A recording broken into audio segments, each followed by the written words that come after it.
Xin chào tất cả các bạn. Hôm nay mình sẽ hướng dẫn các bạn cách lập trình code ở trong VBA để tạo mã QA hàng loạt ở trong Excel.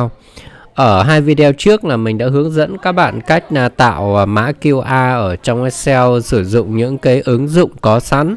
Nhưng mà với cái cách làm như vậy thì chúng ta chỉ có thể tạo mã QA cho từng thông tin sản phẩm một, hoặc từng model một, hoặc là từng cái địa chỉ email một.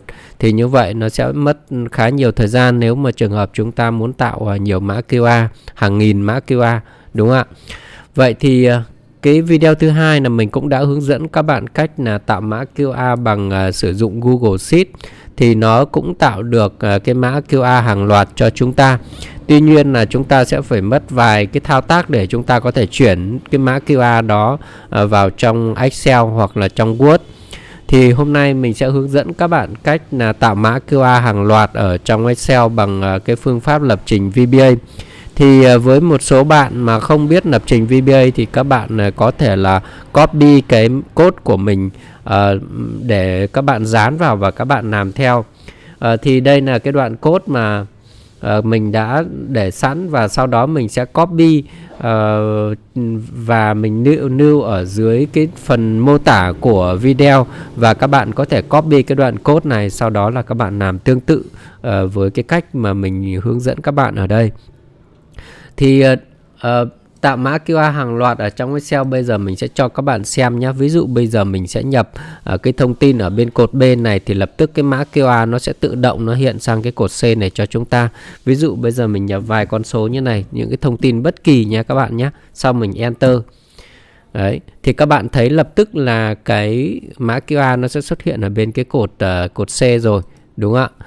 Tương tự như vậy mình sẽ nhập những cái ô ở phía dưới nhé. Chúng ta nhập những cái thông tin bất kỳ, model sản phẩm hay gì đó, các bạn nhập sau đó Enter, đúng không ạ?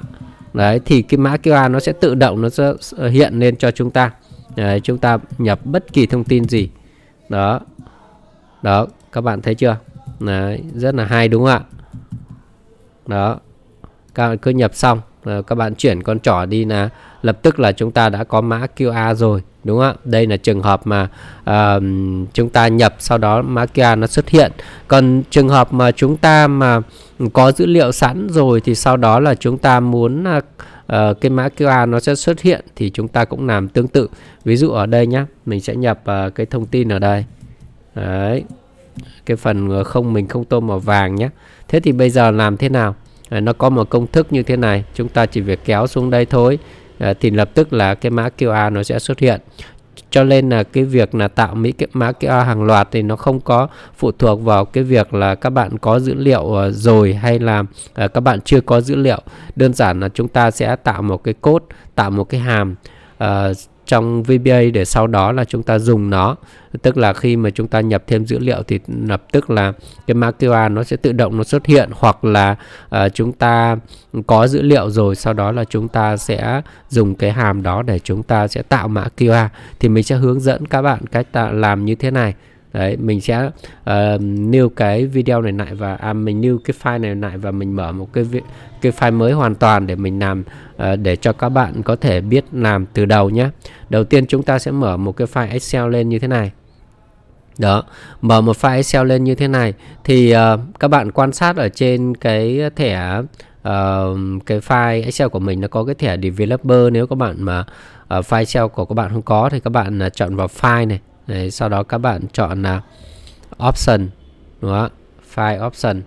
Sau đó các bạn sẽ chọn là customize ribbon. Các bạn chọn vào đây, sau các bạn tích vào cái mục là developer các bạn nhé. Đấy, các bạn tích vào đây, sau đó các bạn chọn OK. Thì lúc này ấy, là cái thẻ developer nó sẽ có ở trong file Excel của các bạn. Đó là bước thứ nhất. Bước thứ hai là các bạn cần phải lưu cái file này ở cái môi trường mà có thể chứa được code VBA. Thì các bạn làm như sau, các bạn sẽ vào file, sau đó các bạn chọn Save As, sau đó các bạn chọn Browse, sau đó các bạn cái phần Save As Type này các bạn chú ý nhé. Mình sẽ lưu ở ngoài desktop. mình sẽ lưu ngoài desktop. Thế thì cái phần Save as Type này các bạn chọn vào đây, sau đó các bạn chọn một trong hai cái mục này cho mình. Cái mục thứ nhất là Excel Macro Enable Workbook, hoặc là cái lựa chọn thứ hai là Excel Binary Workbook.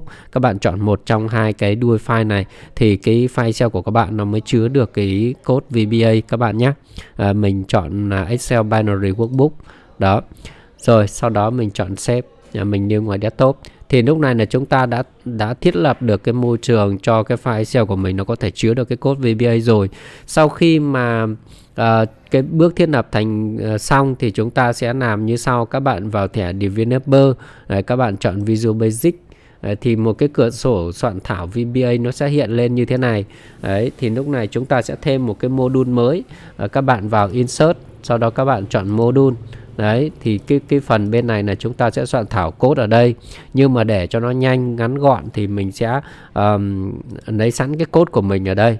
Đấy, mình sẽ copy nhé. Các bạn làm cũng làm đúng như mình luôn. Các bạn bôi đen nó, sau đó các bạn chuột phải và chọn copy.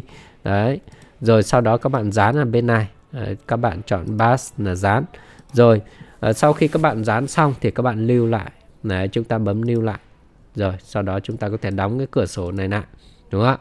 Rồi bây giờ chúng ta muốn kiểm tra xem nó có thành công hay không nhé. Bởi vì cái mã QR của chúng ta là cái nó là một cái dạng ảnh, thì chúng ta cần một cái diện tích ô nó lớn một chút, thì chúng ta sẽ chọn nguyên cả sheet như thế này. Sau các bạn chuột phải và các bạn chọn round 2. Đấy, mình để là lên khoảng 80 đi. Đấy, tức là kích thước của dòng khoảng 80 đi, để cho nó to ra các bạn nhé. Đấy, ví dụ mình để mình muốn cái mã QR nó xuất hiện ở cái cột C này chẳng hạn như vậy. Đó, 80 hoặc 100 tùy các bạn. Thì cái thông tin mà chúng ta sẽ để ở bên này, đúng không ạ? Rồi, thế thì nhá, bây giờ giả sử mình nhập một vài thông tin, những cái con số ở đây. Đấy, giả sử chúng ta có những cái thông tin model hoặc là thông tin gì đó bất kỳ. Đấy, ví dụ meter cảnh, đúng không? Meter. Đấy, chúng ta nhập thông tin bất kỳ. Đấy. Đó, đấy, điện thoại này. Đấy, ví dụ thế, 0966 659 558 này. Đấy, hoặc là điện thoại này. Đấy, 0358798639 này. Đấy, hoặc là email. Đấy, ví dụ email là meter cảnh excel đấy, a.gmail.com.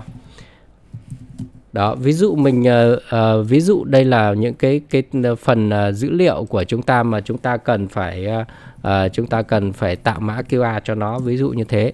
Đó, đúng không ạ? Đấy. Chúng ta cần phải tạo mã QR cho những cái thông tin này, đúng không? Đó, mình kẻ cái khung cho nó nhé. Chúng ta nhìn cho nó rõ ràng hơn, đúng không ạ? Đấy. Phần bên này mình sẽ tô màu cho nó, đúng không? Chúng ta không cần phải tô đâu, nhưng mình tô cho các bạn nhìn nó rõ hơn, đúng không ạ? Đó, thì khi mà mình nhập một cái công thức vào đây thì lập tức là mã QR nó sẽ xuất hiện ở những cái ô màu vàng này nhá. Mình sẽ làm như sau. Sau khi chúng ta đã có một cái function rồi, function đó tên là general code, thì các bạn nhập dấu bằng này. Sau đó các bạn viết chữ general thì các bạn sẽ nhìn thấy nó hiện cái chữ là generate QR nhé. Các bạn nháy đúp chuột vào nó. Sau đó các bạn sẽ chọn vào cái ô mà các bạn muốn chuyển thành mã QR đó. Sau đó các bạn sẽ đóng ngoặc lại và sau đó các bạn enter. Đấy, các bạn chờ một chút. Đó, các bạn thấy chưa? Nó đã chuyển thành mã QR cho chúng ta rồi. Thế thì còn những cái thông tin ở phía dưới, các bạn đơn giản là các bạn chỉ việc kéo công thức này xuống thôi. Đấy, đúng không ạ? Rất là nhanh chóng luôn. Đó, rất là nhanh chóng. Thì nó đã tạo mã QR hàng loạt cho chúng ta rồi. Nhưng mà có một cái đặc điểm lưu ý nhé, là các bạn cần phải, máy tính của các bạn cần phải kết nối mạng thì nó mới chạy các bạn nhé. Đấy, các bạn chú ý như vậy. Nếu mà các bạn mà không kết nối mạng thì nó sẽ không chạy đâu. Đấy, các bạn chú ý này. Đó, máy của các bạn cần phải kết nối mạng. Đó các bạn nhé. Đấy, bởi vì cái mã này, mã code này được được kết nối với Google các bạn nhé. Đấy, được kết nối với Google, cho nên là chúng ta cần phải, máy tính cần phải kết nối mạng thì cái đoạn code này nó mới hoạt động được cái hàm generate QR này, nó mới hoạt động. Đấy, rất là đơn giản đúng không ạ? Nếu mà trường hợp nhé, giả sử bây giờ chúng ta có sẵn rồi đúng không? Còn bây giờ chúng ta chưa có thì sao? Đúng không ạ? Chưa có thì chúng ta, ví dụ chúng ta chỉ nhập thông tin vào đây thôi đúng không ạ? Ví dụ như là Trần Văn Cảnh đúng không ạ? Đấy, ví dụ thế. Các bạn nhập thông tin bất kỳ đúng không ạ? Trần Văn Cảnh này. Đấy, Nguyễn Thị Hương Giang. Đấy. Ví dụ Trần Văn Đăng Giáp. Đó, ví dụ vậy. Sau đó chúng ta là làm sao? Chúng ta chỉ việc kéo công thức xuống thôi, đúng không ạ? Đó, vô cùng đơn giản. Là nó đã tạo mã QR cho chúng ta rồi, đúng không? 1000 mã hoặc là nhiều nghìn mã. Bây giờ nó không còn là vấn đề nữa, đúng không ạ? Đó, tương tự như thế. Ví dụ ở cái cột G này, chúng ta cũng muốn như vậy thì sao? Chúng ta kẻ khung nó nhé. Mình ví dụ tạo một cái phần bên này nữa cũng tương tự như thế. Mình kẻ khung cho nó này. Đấy. Và bên này mình cũng tô màu vàng cho nó để chúng ta nhìn quan sát nó dễ, đúng không ạ? Đấy. Rồi, bây giờ mình sẽ cũng có thông tin nào đó, đúng không ạ? Một thông tin bất kỳ, đúng không ạ? Các bạn cứ nhập thông tin bất kỳ. Để khi sau đó là có mã QR rồi thì các bạn sẽ dùng cái ứng dụng mã QR trên điện thoại của các bạn ấy. Thì nó sẽ quét mã QR và nó hiện thông tin lên cho các bạn. Đấy. Rồi, bây giờ mình sẽ viết dấu bằng này, nhập mã generate QR này. Đấy, nháy đúp chuột và các bạn chọn vào cái ô bên này, sau các bạn đóng ngoặc lại, enter. Đó, đúng không ạ? Sau đó chúng ta kéo công thức xuống thôi, rất đơn giản. Đấy, thấy chưa? Đó, rất là hay đúng không ạ? Đó. Thì hôm nay là mình đã hướng dẫn các bạn cách tạo mã QR hàng loạt bằng lập trình VBA trong Excel rồi. Các bạn cảm ơn các bạn đã xem video, và các bạn nhớ đăng ký kênh ủng hộ mình, và hãy nhấn vào cái chuông thông báo để mỗi khi mình ra video mới thì các bạn có thể xem và các bạn có thể cập nhật thông tin ngay. Đấy, xin chào và hẹn gặp lại các bạn.